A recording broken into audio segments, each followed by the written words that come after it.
Hey everybody, it's Joric. Welcome back. I hope you're doing well wherever you are in the world. Have a little bit of a travel tip slash travel hack for you that you can use when you are scheduling out and planning your itinerary and your vacation. I'm going to use Europe as an example for this video. And I first at the top want to thank Jim, a subscriber from the Algarve, so southern Portugal, for making this suggestion in the video.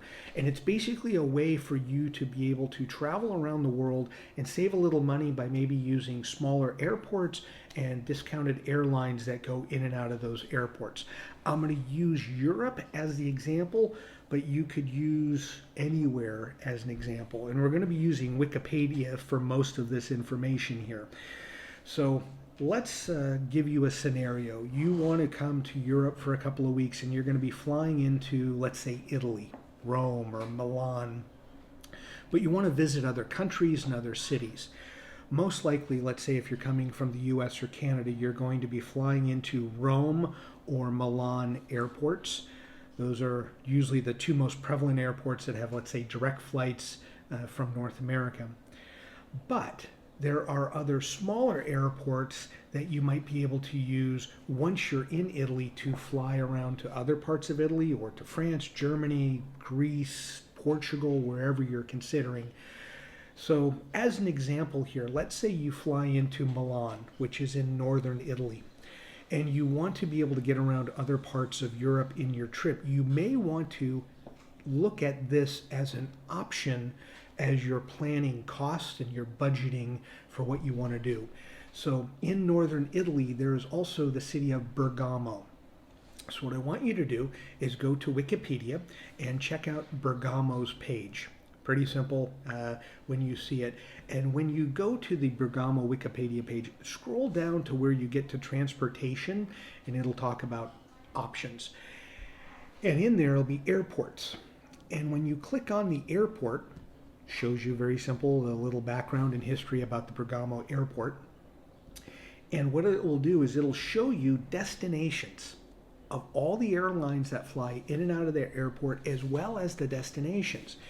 And what's important about this is that often you can use smaller airports to get around the country or different countries less expensively and more affordably than using a major airport like flying in and out of Milan. Also, it's often easier to get through security and baggage claim and things like that at smaller airports. So for example, at Bergamo, you can see here not only the airlines that they use, but also the routes and also what's seasonal. That's very important because right now, if you're watching this video, depending on what time of year, you may look online and go, oh gosh, I've got all these flights available. But oftentimes, you may not be able to have a year-round flight with a certain airline. But here, Bergamo is just one example that if you wanted to fly around and you're based in northern Italy, it's not, you can take a bus or a train to get from Milan to Bergamo. And then from there, be able to use some of the more regional airlines, and maybe you can find some discounts when you're flying. I'm going to give another example. So Spain, Madrid and Barcelona are the two major spots, but also Bilbao is in the northern tip of Spain in Basque Country.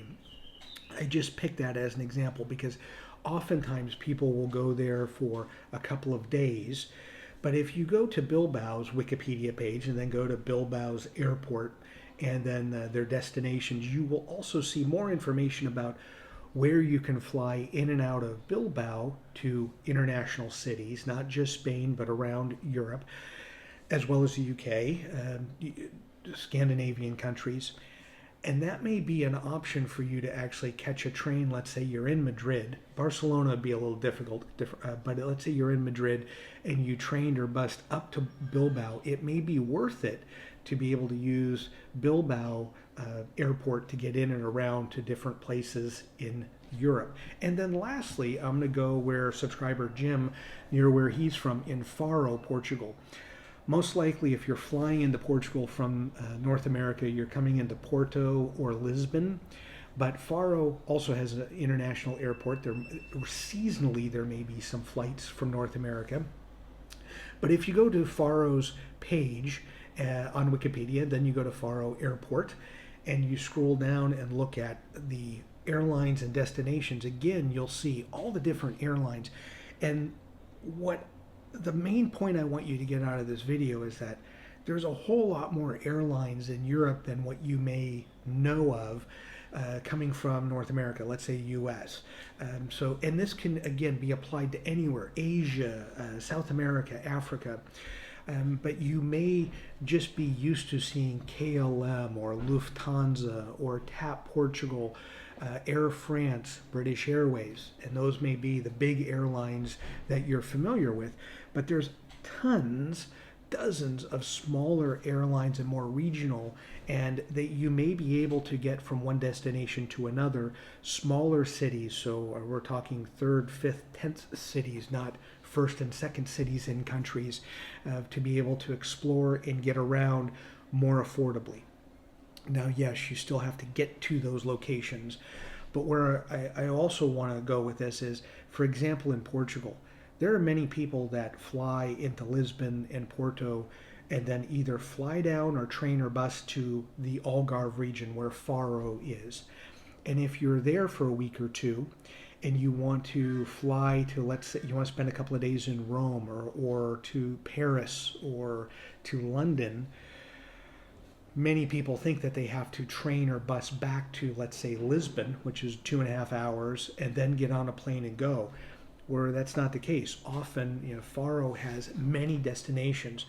So as you're planning, let's say in this case, it's a European trip, it's a European vacation, look at smaller cities, and if they have an airport, what is available to get around, in this case, Europe, or wherever your destination may be. It might be United States, it could be Asia, Indonesia, you name it.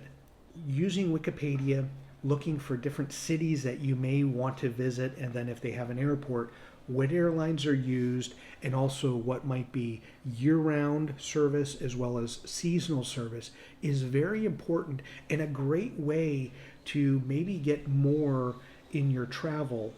In two cases, get more places explored and possibly do it at a more of a discount than if you're having to fly in and out of the major airports in particular countries. So again, I just use Europe as an example here.